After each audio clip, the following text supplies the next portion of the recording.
Thrilled to introduce our keynote speaker, Akin, the founder and executive director of Youth in Agric Program in the UK. With a focus on empowering youth in sustainable agriculture and green business, Akin is a voice in creating pathways for young entrepreneurs in the agricultural sector. Please join me in welcoming Akin. Over to you, Akin. Thank you very much, Lena. It's my pleasure to be here this morning and a great opportunity to get to speak to people across Africa and across the world as regards the green economy and the part that the youth have to play and should play. This is a platform where I believe we can all come together to imagine and re-strategize about a future that we want to see. To introduce myself again, I am Akin-Olotu Juwon. I am the founder of Forthwith Global Limited and the Youth in Agric Program. I have dedicated a lot of my time and my life to empowering youths across Africa as regards sustainable agriculture. And once again, it's an honor to be here. And speaking, I would want to give just a short charge to complement what the other speakers will be doing today. So once again, just to start, I am Akin-Olotu Juwon, founder of Forthwith Global Limited and the Youth Agric Program. And like I said, today we'll explore green entrepreneurship and circular economies in Africa, and more importantly, the participation of youth in this. So I believe as Africans, we carry enormous responsibilities. It is on us to help shape the continent the way we want it to be. It's not just enough to complain. It's not just enough to pass on the buck. The buck has to stop with us. We must actively seek to change things for the better and to reimagine and re-strategize on our approach to problem solving. We cannot keep on doing the same things and asking for different results. So I believe we must look not at the problems we have, not see them as problems, but see them as opportunities. A lot of the times, the things we see, I always say we have the chance and the opportunity to jump into the future. If you will look at Europe today or you look at the Western world, there is this call to be more sustainable. There is this call to go into the green economy and be more active in that space. And one of the things that has held them back has been the industrial world and the huge, like the gas and the oil lobbyists, the huge companies who are already making huge profits in the spaces that are not so good environmentally or sustainably. They do not want things to change. But over here, we have the opportunity to leapfrog, to jump above all that, to go from where we are into where the world wants to go to, without having to invest in the infrastructure that everyone is saying we should do without.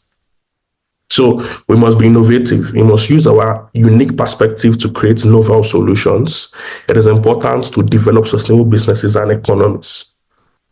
Too often we are shown only the problems, the limitations, but as I always say, the challenges are opportunities and possibilities to innovate, to grow, and to thrive.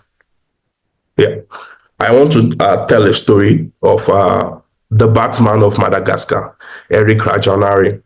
He contested in one of the elections, I think that should be the 2018 elections. And after that, he decided to go into something else, to be more impactful to his country. If he could not serve as president, what else could he do to help the local economy?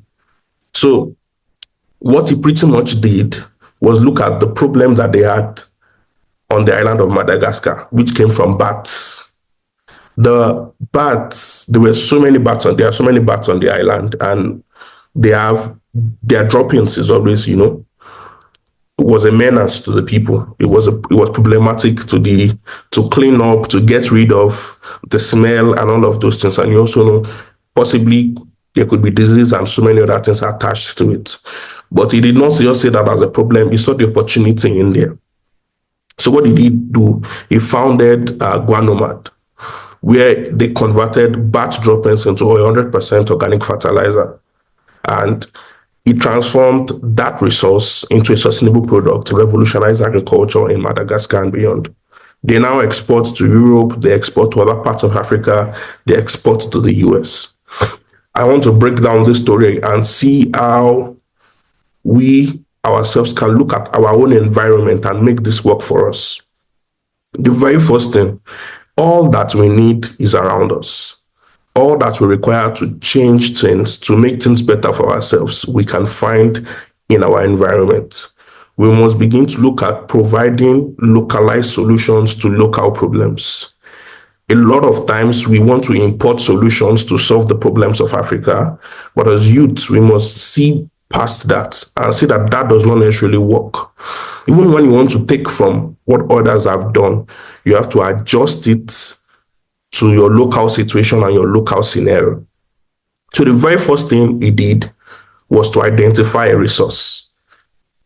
What ordinarily would not be considered a resource, would be considered waste, he found to be very useful. So a lot of times, look at your environment. What is that thing that could be a very important resource that people do not look at in such capacity or in such light? How can you turn it around and make it work for you? There are a lot of waste materials all around us that we can transform into something very productive for our local economy, for the national economy, and the African economy in general. Innovation is key. It is unfortunate that our school system is rigid, that it does not allow us to be innovative as a people, often not. You have to, at times, get rid of the rigidness of the school system to be able to be fully innovative. So I say it is an important skill that is needed in today's time. It is important to be innovative to solve Africa's problem today. You cannot afford to be rigid in thinking. You have to be able to think outside the box. Also, how can you be impactful locally? A lot of times you want to jump the gun. You want to, scale regionally and be global, which is all well and good. And I also think it is very, very important. But we must profile local solutions first. How impactful is the solution you are proposing? A lot of the businesses we have, they are more often than not solving one singular problem, and that is earning a living wage. A number of times we stop at that, but that should just be the very basics of the business. Your business should be a lot more impactful. When you're talking about sustainability, you have to impact your environment positively. One, you have to impact the people who work for you and who live in the vicinity or the environment of your business. And again, you must also seek that your business gets to a point where it can influence government policies for the better. Because a number of us, we do not always consider that, but it is important that we, as businesses, as individuals, we are not just trying to solve problems by our lonesome, but we're able to collaborate with others to bring about positive change in the system. And also global expansion. Africans, we've been sold on the SME mindset, small and medium scale enterprise. Let us remain small. That is the only way to go about it. But I believe it is important that for us to truly be great, we need to look at expanding and growing our businesses, not just remaining localized or not just remaining in one single location. We are the mercy oftentimes of our currency. We're not able to utilize them pretty much on the global scale. So how do we earn foreign exchange? It is through providing services and products or produce outside, trying to sell them to the international markets and bringing them back into our own economy. So it is important, which is why when a lot of countries are advised by the IMF, for example, to to devalue their currency, it backfires, because as net importers of produce or products from across the world, if our currency continues to be devalued, we are at a disadvantage. But if we're every producers of the vast majority of the things that we consume and then we export, devaluing the currency might not necessarily be a bad thing. Point in case is a country like South Korea, whose currency is not the strongest out there. Even China, they purposely devalue their currency. So when people come to buy things from them, it is cheaper and they are willing to pay for it rather than to pay in the US dollars, for example. So those are things that we need to consider as a people: how to expand globally, how to identify resource, how to be innovative, how to have localized impact. Moving on, a path to purpose. Green entrepreneurship offers unique opportunities within the green economy, particularly for young entrepreneurs. It is not just a path to profitability, but a path to purpose. By creating businesses that minimize environmental impact, emphasize renewable resources, energy efficiency, and sustainable practices, we are creating both livelihoods and legacies. Like I said, I work in the agricultural space, and what I've been trying to push, for example, here in Nigeria, I've seen farms that are like 10,000 hectares, 50,000 hectares of farmlands, and we have other resources that we do not necessarily utilize. Like a country like Nigeria, like I mentioned, you have a lot of sunlight. From the north to the east to the south or west, you have adequate sunlight almost all through the years. Maybe not so much during the rainy seasons when it is cloudy, but still a lot compared to countries like countries in Europe and other parts of the West. But you see that we do not utilize solar energy adequately. And that is an area I would expect us to judiciously use. So if you have like large expanse of farmlands, why are you not practicing like agrovoltaics, where you're able to generate electricity and as well do whatever farming activities you want to do, So you are being efficient. The energy you produce, you're able to also use and then put onto the grid. And that is, I believe, very, very sustainable. There's this video I saw online of a Kenyan farmer, small farmer, and he's been able to reduce his carbon footprint heavily. What does he do? From his chicken coop, he's able to take the feces from the chicken, feed to his biodigester to get biogas. He cooks with the gas. He powers his car from there as well. So that is on a small scale, but that can also be made into something bigger and something better. So, like I said, thinking first localized and then looking to scale and make it bigger and better. So we must realize that whatever business we do, we must minimize our environmental impact. We must utilize sustainable materials and energy sources. From your packaging, what are you using to package your produce? What are you using to package your products? Even in your offices where you prefer services, if that is what you do, what are the things you utilize there as well? What powers, what energy source are you using? What energy source are you investing in? And then you must ensure that you implement eco-friendly business operations from top to bottom across whatever activities you might be involved in. The circular economy model is essential for industries like agriculture, manufacturing, and waste management in Africa. This system emphasizes reusing, recycling, and redesigning products, materials, and resources to reduce waste. It's not about preserving resources, it's about maximizing them, making the most of what we already have. A number of times, a lot of the waste we produce, they can be reused. A lot of the waste we produce can be recycled or upcycled. A lot of the things we have can be redesigned into other products and, increasing the shelf life of the product instead of utilizing it once and it ending up in a waste or a dump site. We are able to do more and more with it. We're able to utilize that product for as long as possible. You see For example, let's say batteries. There's a company in, I think, Finland now, that what they do is they get batteries from all around the world, used batteries, and then they recycle them to make car batteries for electric vehicles. Normally, what would have happened to those batteries would they would end up in landfills, contaminate the soil, contaminate the water bodies, and then it will be a problem for people in and around that area. We are seeing such a problem in a country like Ghana with illegal gold mining. So a lot of, due to how it is being mined, you're seeing runoff into the water bodies, into the water that the people drink. So now you're going to have a lot of health problems. You're going to have people sick. You're going to have people with cancer. You're going to have children who would be severely impacted. You could also have things affecting babies and all of that sort, which is very, very bad. Those are things we do not want.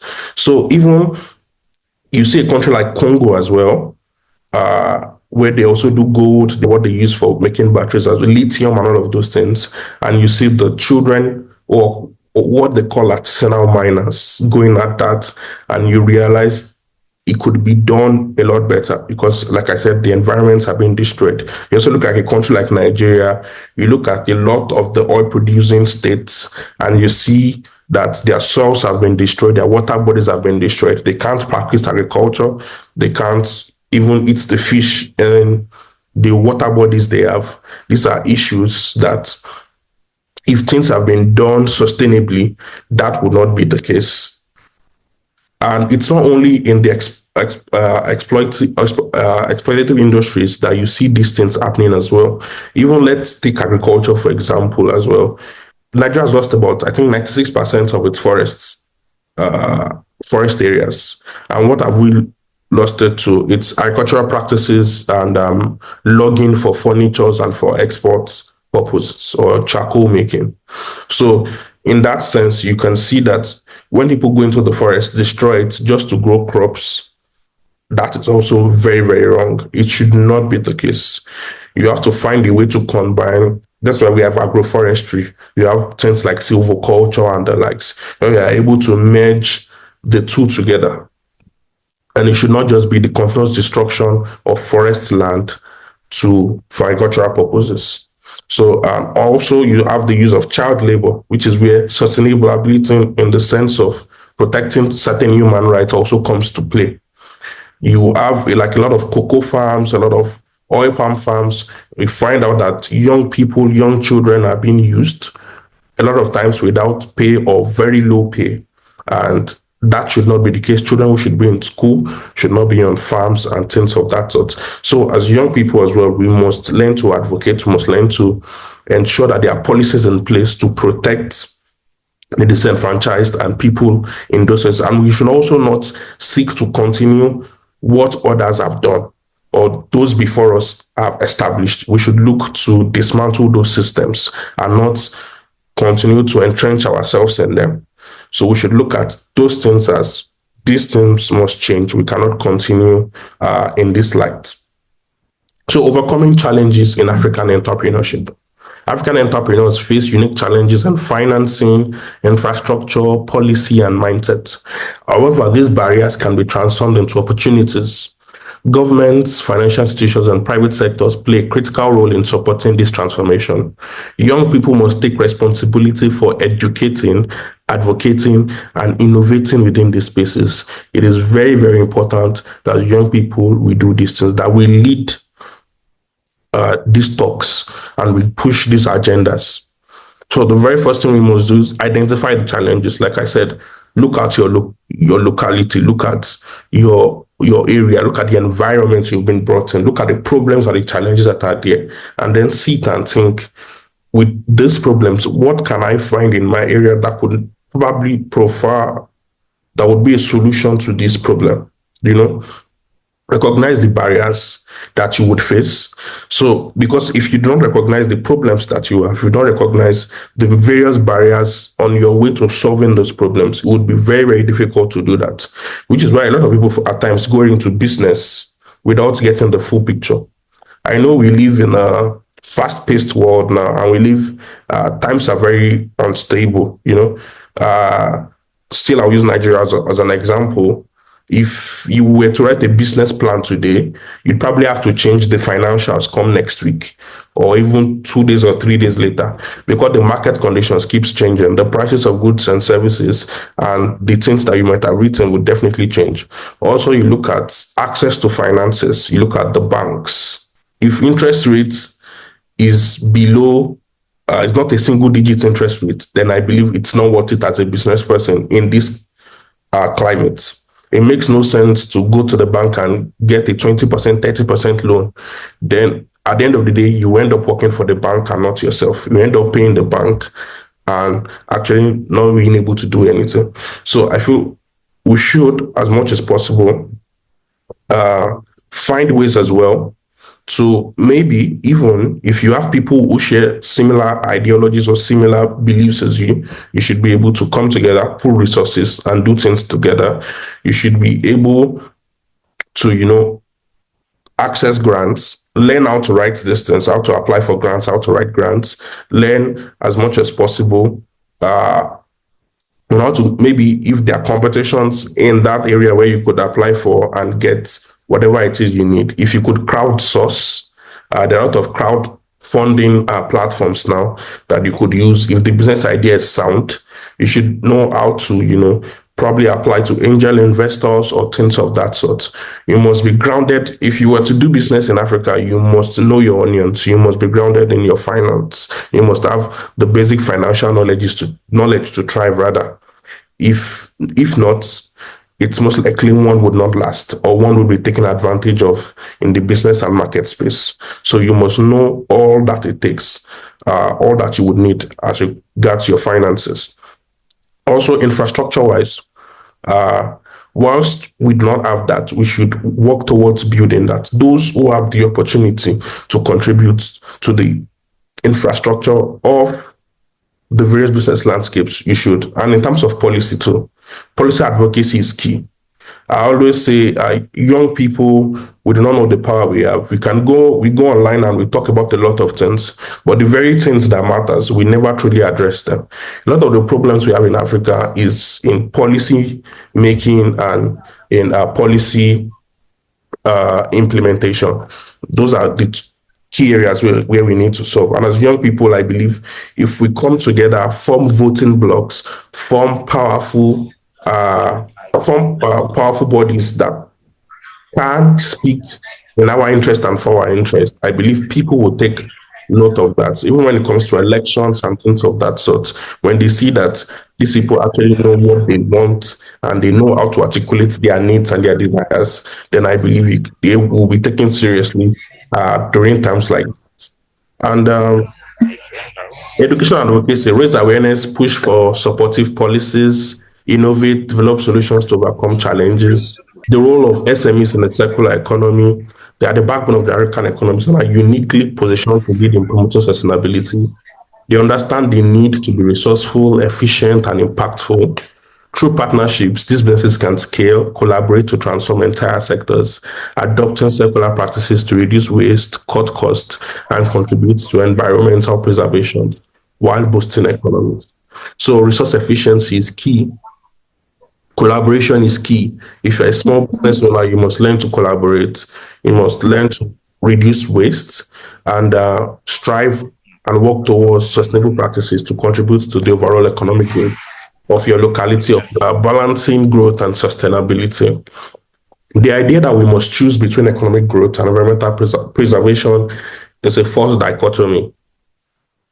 Going on the story that we mentioned earlier with Erick Rajaonary, growth and sustainability can go hand in hand. They can go together. The two, you don't have to sacrifice one for the other. You don't have to sacrifice growth on the altar of sustainability. You don't have to sacrifice sustainability on the altar of growth. The two can work together. There are strategies that can be developed to ensure the sustainable business growth of all of our endeavors. We must learn to be innovative. We must learn to redefine what growth also means to us.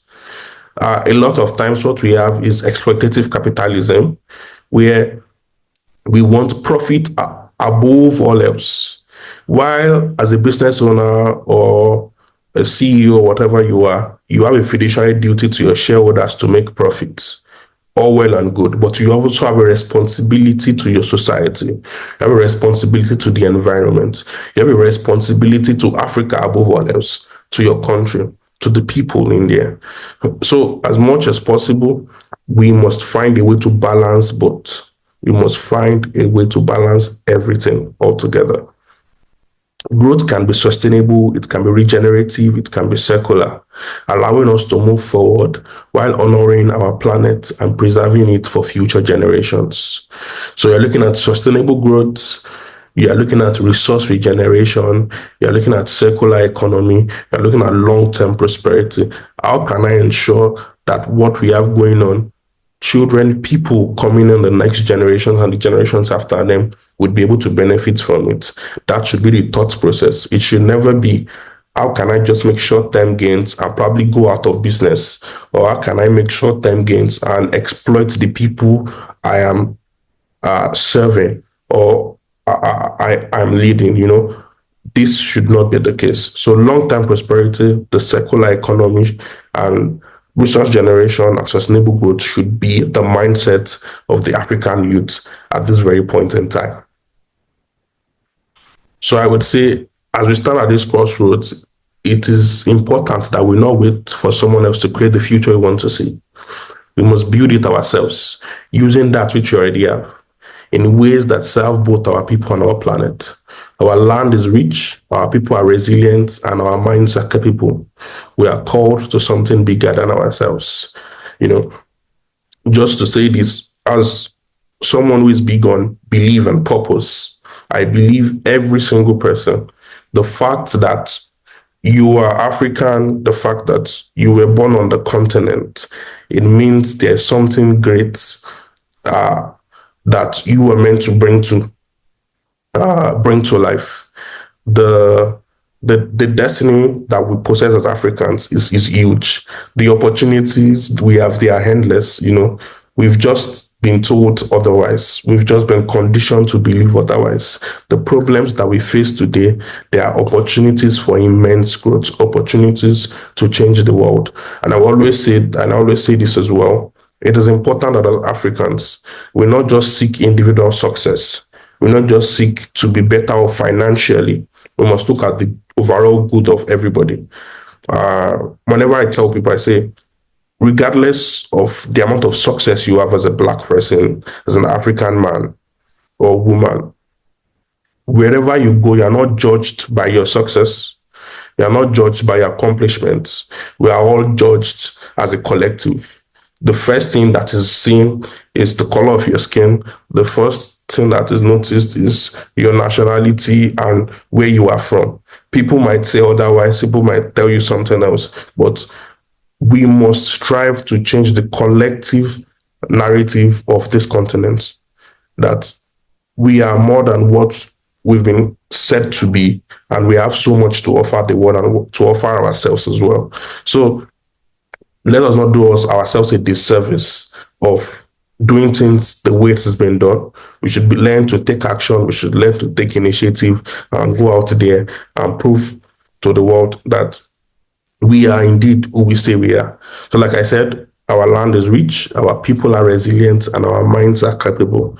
We are very intelligent people, we are very smart people, and more and above all else, we are called to something bigger than ourselves. We have a strong purpose and a strong opportunity to be great. So let us practice sustainable agriculture. Let us, in fact, sustainability in everything, sustainable business practices across board, green technology. Let us be willing to adopt and leapfrog the West. You see a country like the US and the EU, they are battling with, like I said, lobbyists, they are battling with policies to ensure they adopt green technologies, because the infrastructure, the money they've spent already on these things are huge. So they can't just, do without them. But we have that opportunity to leapfrog. We don't have to spend so much on or follow the map or the steps that they've taken. We can just go right into the green space directly without having to first go through every other thing. And community engagement. It is important that we have things like this. This is an amazing platform. Kudos to Africa Sustainability Week for putting this together. We need more and more of these discussions. We need to get more and more people involved in your local situations, in your little community gatherings, when you are having discussions with friends. These are conversations that we must have. These are conversations that we must endeavor to have with as many people as possible. We should not just limit ourselves to, friendly chatter and all of that. We must, as much as possible. That is where even police advocacy too starts. That with the people before you even go to government officials or what have you. Amongst ourselves, we must ensure we talk about these things. We must engage as many people as possible in the community, and we must educate the coming generation as well. Just a recap. Again, I believe we can transform Africa through green entrepreneurship and circular economic practices. We must turn our challenges into opportunities. We must find a way to turn limitations into legacies. We owe it to ourselves, we owe it to our continent, and to the generation that will come after us to create a sustainable, prosperous future for Africa. So again, identify challenges and opportunities, implement and green and circular initiatives, scale successful projects across sectors, and on the long term, we should look at achieving a sustainable and a prosperous Africa. So thank you, everyone. Thank you, Akin, for such an enlightening presentation. Your insights into initiatives in agriculture and their role in promoting sustainability with an effective call to action have set the perfect foundation for our discussion today.